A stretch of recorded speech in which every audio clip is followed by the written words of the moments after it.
New hairstyle. Tôi nói chuan ra tên. Anh trai về xin nào. Cái gì rất nhị sâu.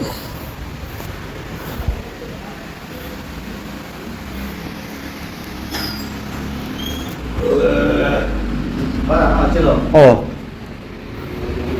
Sao có điểm bắt đầu kháng chiến nhỉ?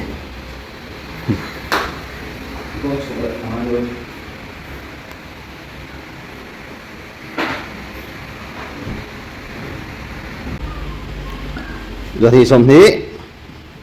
Bata, come on. Rồi ngay ngay. Let's go, hãy đến thôi mà.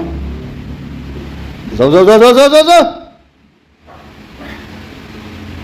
À.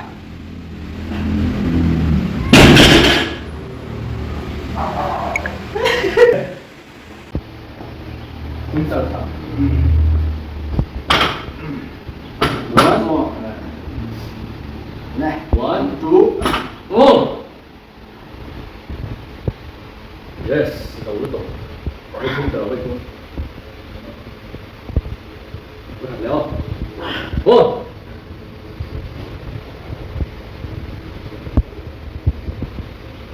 Yes.